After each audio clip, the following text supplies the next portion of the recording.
It was 12:43 a.m. in the quiet hill station of Coorg. The mist had rolled in, covering the trees like a blanket. All that could be heard was the occasional rustle of the wind and the cry of a night bird. But then there was a sound, a deep, low thud, then silence. Then the wine stopped. Ramesh, the old tea vendor who lived near the forest trail, sat up in his bed. He had heard something strange. The next morning, a man was missing. All that remained was a suitcase, a photograph, and a name written in red ink, Ramesh. What happened in those silent hills that night? Stay with me, because by the end of this video, you won't just know the answer. You'll also know how to tell a story like this in fluent English, using the correct past tense verbs and logical sentence order. Hello everyone, and a warm welcome to day 20 of our English learning journey here on English Passage, the channel where we learn English naturally, emotionally, and effectively through stories. Whether you are a beginner, an intermediate learner, or someone looking to improve fluency, this is the place for you.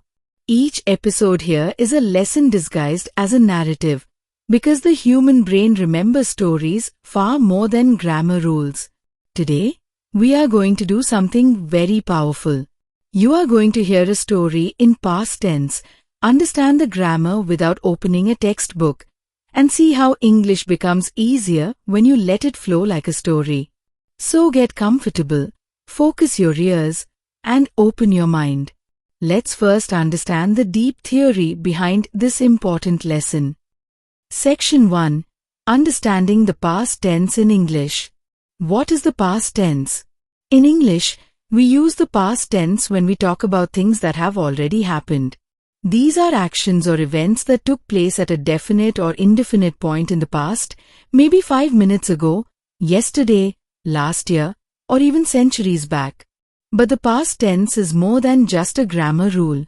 It's how we remember, how we connect, and how we narrate.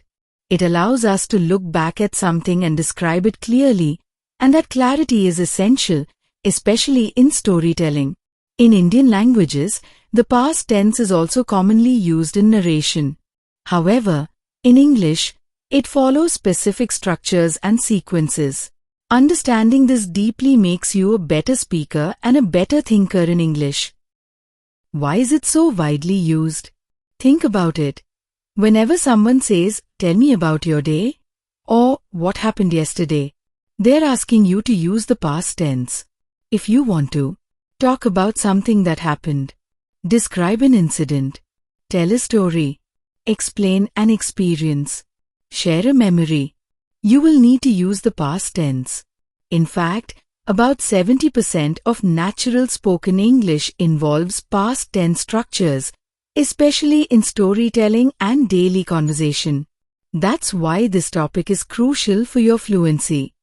Learning the past tense through listening.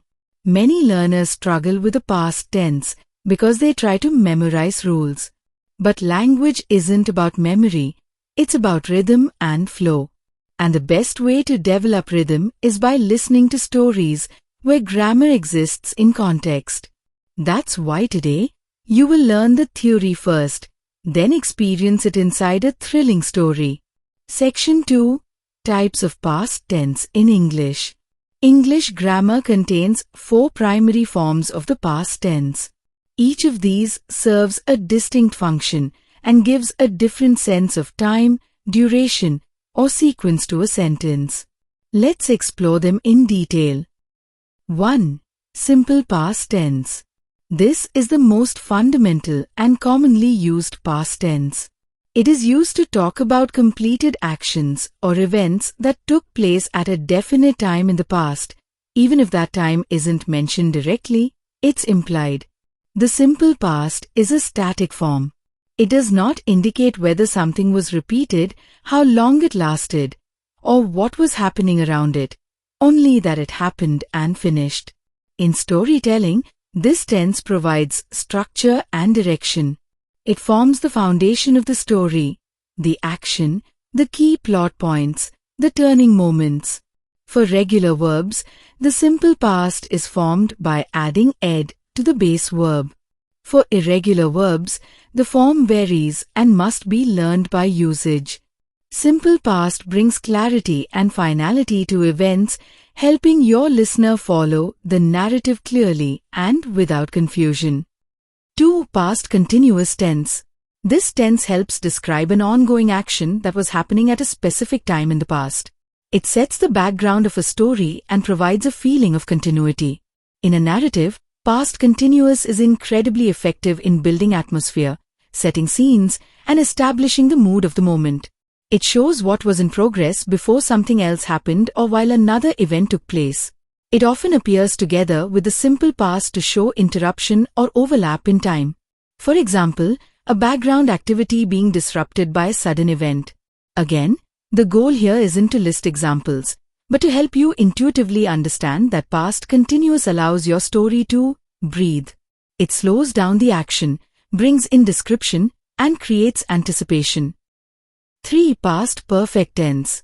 Past perfect is used to express an event that occurred before another event in the past. It is a past of the past. This helps the listener or reader to follow a timeline of events more precisely.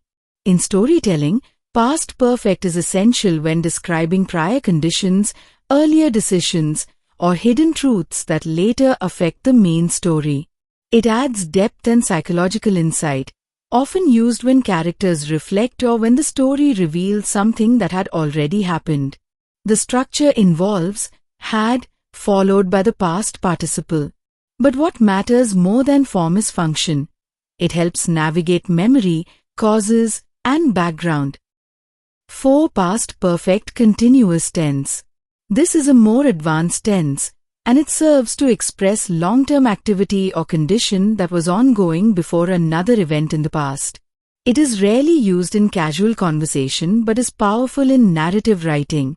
It shows that something had been happening over a period of time and came to a conclusion or was interrupted by another event. In emotional storytelling, this tense adds a sense of effort, struggle, endurance, or repetition. It reflects actions with a time span and often highlights what a character had been experiencing. When used sparingly, past perfect continuous brings richness and rhythm to the narrative. Section 3. Logical sentence order, the story's skeleton. Now that you understand tense, let's delve deeper into the idea of flow, not just as a grammatical tool, but as a narrative necessity. In English, and particularly in storytelling, the reader or listener expects information to be presented in a chronological and coherent sequence. This means events must unfold in a way that reflects how they happened in time, one leading to the next in a natural, progressive way. Without this structure, stories lose their clarity, impact, and emotional rhythm. Logical sentence order helps guide the listener's understanding. It allows each action to be connected to the next. When you say something happened after, then, or suddenly, you are placing events in time, giving your listener mental checkpoints to follow. This clarity becomes especially crucial when stories involve suspense, emotion, or complex sequences.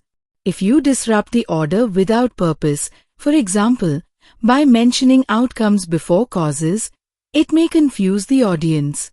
Even if your grammar is correct, the story may feel disjointed. That's why logical order is not just good storytelling, it is good communication. It brings cohesion to your language and keeps your audience engaged.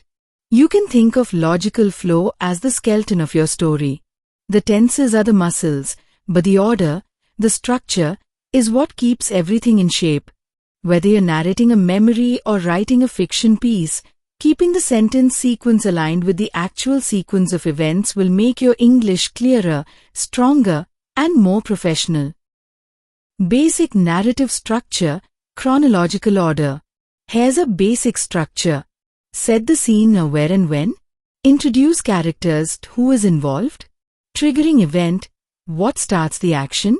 Rising tension, what makes it serious? Climax, or what is the main moment?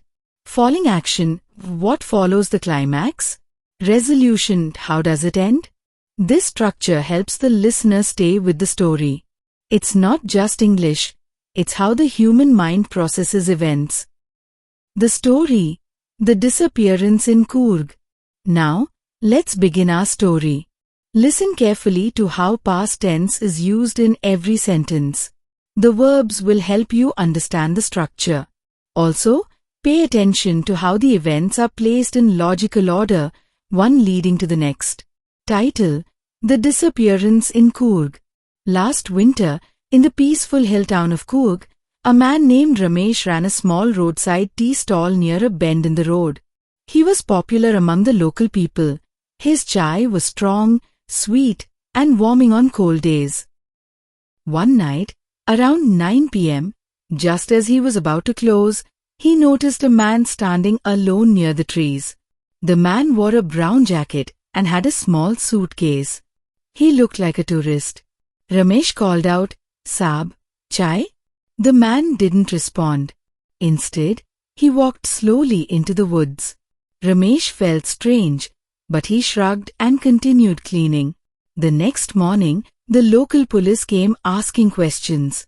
Someone had reported a missing person. It was a man from Mangalore, and he was last seen near Ramesh's tea shop. Shocked, Ramesh told the police everything he saw. They searched the woods.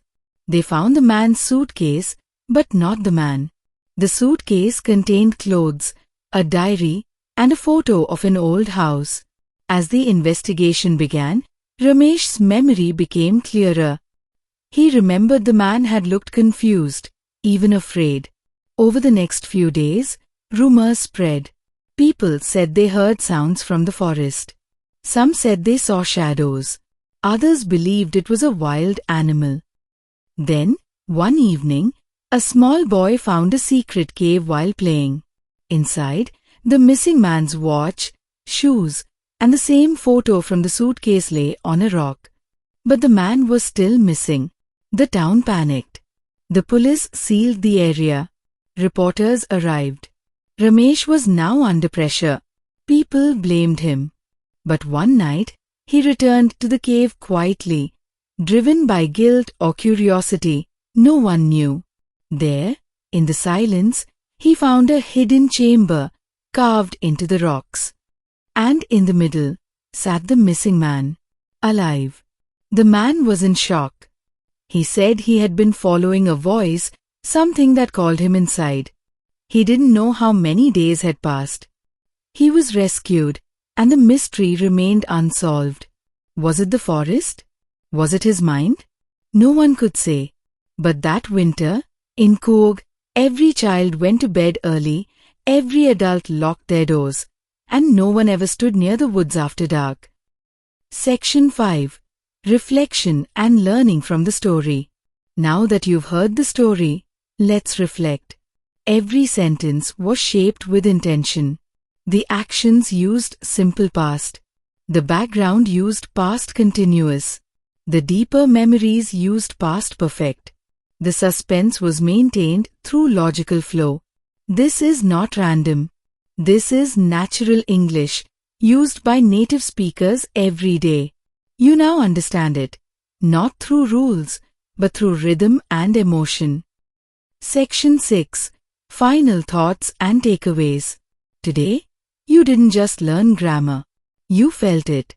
You learned what past tense means beyond just rules, how to recognize and use all 4 past tense forms, how to structure a story with logical sentence order, how listening can teach more than textbooks, how emotion and suspense help in memory retention. Dear viewer, thank you for spending this time with me. If you stayed till the end, it shows your commitment to growth. Learning a language is not about speed. It is about consistency, listening, and practicing with intent. Here at English Passage, we believe stories are the most powerful way to learn. So if today's lesson helped you even 1%, share it, like it, and subscribe. You never know who else needs to hear this. Your English journey is your own, and we're honored to walk it with you. Until next time, keep learning, keep listening, and keep telling your own stories. This is English Passage, and I'm signing off. Jai Hind, Vande Matram.